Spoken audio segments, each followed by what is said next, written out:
السلام علیکم ورحمۃ اللہ وبرکاتہ۔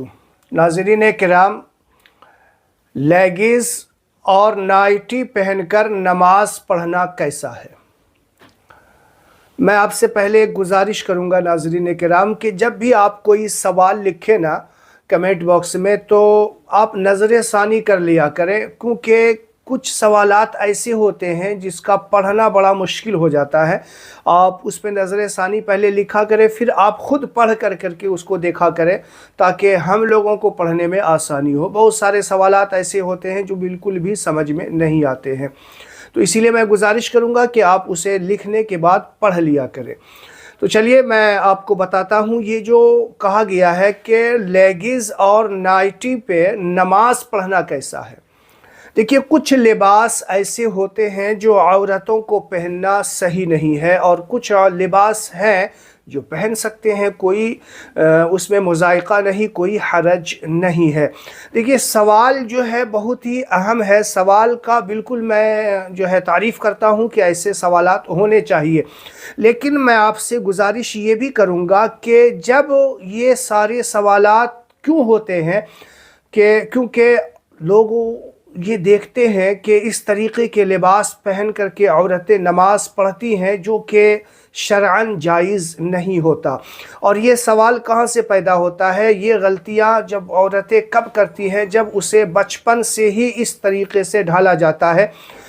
کچھ جو ہے ماں باپ ایسے ہوتے ہیں جو بچی نابالغ ہوتی ہے، چھوٹی ہوتی ہے، ان کو ایسے لباس پہناتی ہیں، چست لباس، بالکل ٹائٹ لباس اور چھوٹے کپڑے، چھوٹے لباس پہناتی ہیں، اور جو اسلام کے خلاف لباس ہے ایسے لباس پہنایا کرتی ہیں۔ جب اس سے کوئی ٹوکتا ہے، کوئی اس سے پوچھتا ہے تو کہتے ہیں ابھی بچی ہے اور عمر نہیں ہے، جب بالغ ہو جائے گی تو خود بخود یہ اپنے آپ میں اپنے جسم کو ڈھانپنا شروع کر دے گی۔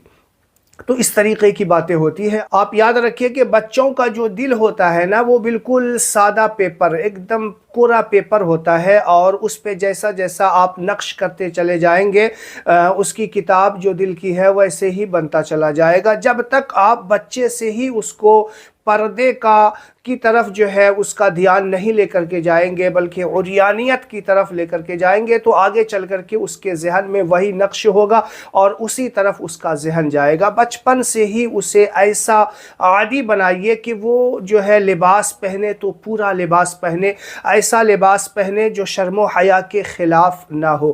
تو یہ کام ماں باپ کا ہے کہ بچپن سے ہی بچے کو اس طریقے سے ڈھالے۔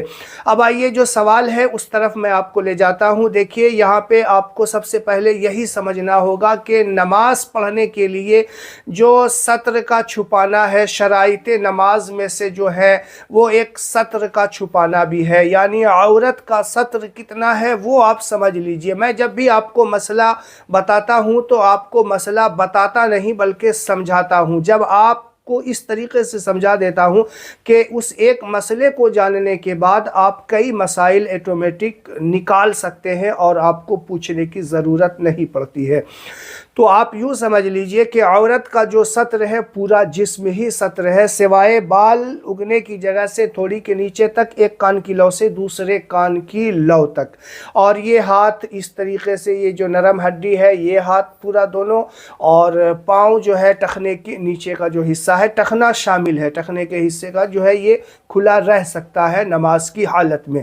اس کے علاوہ پورا جسم چھپانا ہے، یہاں تک کہ بال کی سیاہی بھی نظر نہیں آنی چاہیے۔ اگر بال کی سیاہی یا جسم کا کوئی حصہ نظر آ گیا تو نماز نہیں ہوگی۔ اب دیکھیے، لیگز اور نائٹی جو ہوتا ہے، لیگز پہننا کوئی حرام نہیں ہے، ناجائز نہیں ہے، جبکہ وہ فروخ کے نیچے ہو، یا نائٹی وغیرہ جو پورا لباس نیچے تک کا ہوتا ہے، ٹخنے تک کا، ایسے لباس کے نیچے اگر لیگی پہنتے ہیں تو اس میں کوئی مضائقہ نہیں۔ لیکن شارٹ کپڑا ہے، یعنی شوٹ جو ہے اس کا اتنا چھوٹا ہے کہ جب وہ پہن کر کے باہر نکلتی ہے یا نماز پڑھتی ہے تو اس کے جو پیر کا حصہ جو ہے اس کے خد و خال ظاہر ہو رہے ہیں، تو پھر یہاں پہ دقت ہو جائے گی۔